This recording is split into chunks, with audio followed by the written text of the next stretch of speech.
Hello everyone, this is Trent Walton and I'll be doing my first method and craft video on adding texture in Photoshop. To get started, this is a V8 logo that I did earlier. It's not inspired by the drink, that's disgusting. It's inspired by the engine. Here's some Google image search inspiration I gathered earlier.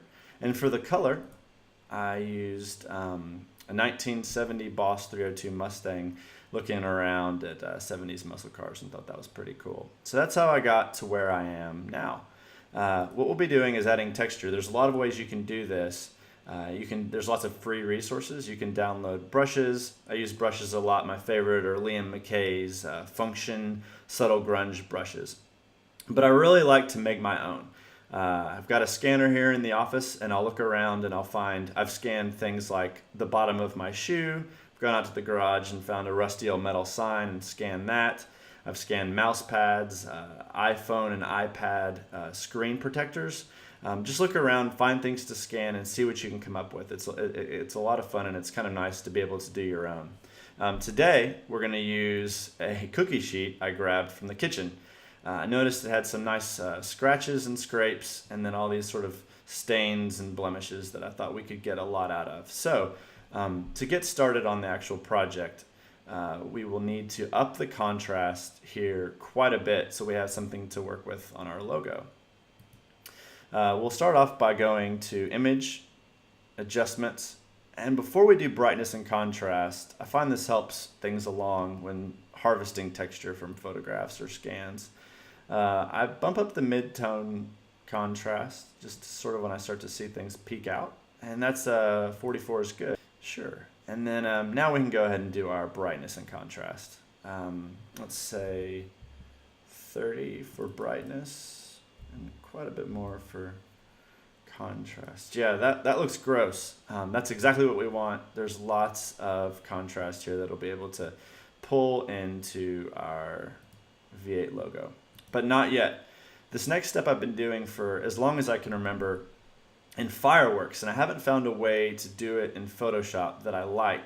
So if anybody has any tips out there, let me know. I'd love to be able to keep it all into one application. But I can't today. So basically, we'll save this as a JPEG, which I won't do for real because it'll mess up my processors and they'll go crazy. This is a MacBook Air and the fans will fire up again. So we'll pretend we did that and open it up in Fireworks. Here we are. There's only one step we're going to be doing in Fireworks, but I love it. So go to Filters, Other, and Convert to Alpha. You get this really nice semi-transparent layer, lots of harsh grunge to drop into our illustration. From there, all we have to do is export it. I won't do that again for the fans, but be sure that when you're exporting it's set to PNG and that you have transparency as the matte so that you actually get these textures in what you're throwing out to Finder. So here we are. Here's the images to review. We've got cookie sheet. Before we texturized it, here's the cookie sheet after we added all that contrast. And here is our ready to add to the logo PNG from Fireworks. So let's do that. Let's take that back to Photoshop, open with Photoshop. And we're just going to drag it on to the logo. Great. Yeah, that looks pretty good. Turns out okay. We got these nice horizontal scrapes and scratches, and then you have all these kind of little spotty dots. This is good. If you notice, this texture from Fireworks is black and the logo is a very dark gray. We want those to match, and this will just be the texture that we're going to be adding to the yellow background. Like those to match. So we're going to go into our layer style palette, color overlay, and then just eyedropper the gray and call it a day. So there we are. That's all we need to do. And we might fine tune this in a bit. It may be a little bit heavy in the long run, but we're going to leave it. Now to add texture to the V8. All we're going to do here is duplicate this layer. We are not going to need the color overlay, so we can clear our layer style. And so we're going to drop this into this V8 folder right here above the V8 illustration. And you can see it right there. Quickly, in layer style, we will take our fill opacity down to 0 and our knockout will set to shallow. And this erases the V8 logo where the texture is.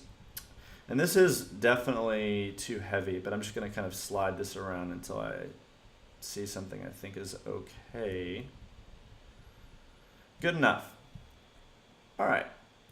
So we've got these two layers. We've got this yellow knocking out in the V8, and then we've obviously got this lots of this dark gray, almost black grunge layer back here.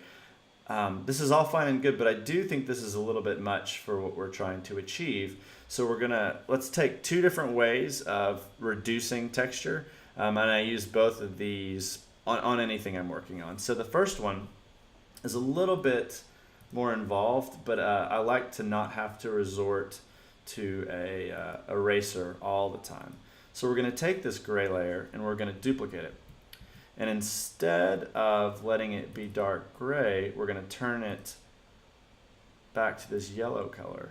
Now, we're basically going to create a gigantic textural eraser over this gray. And I'll move this around a little bit so you can see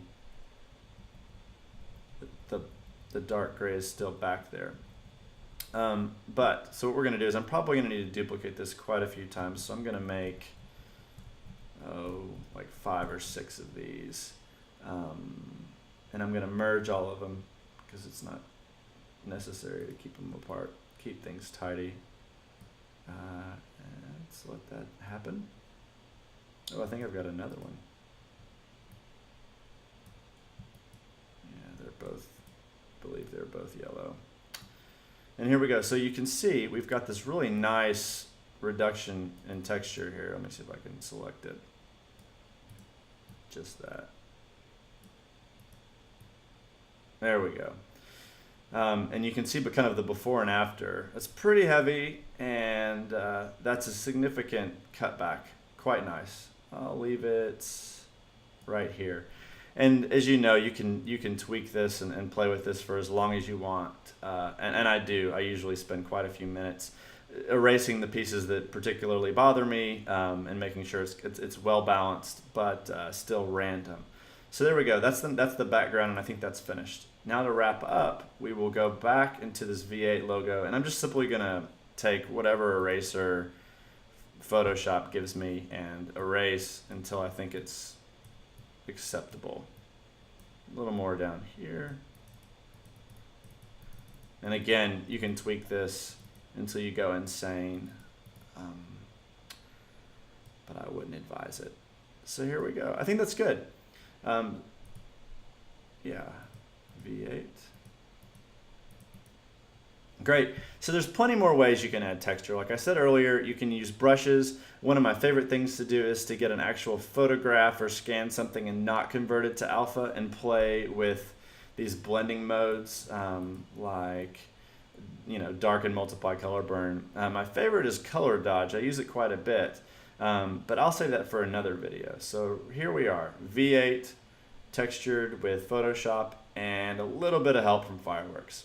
Hope you enjoyed it. Thanks.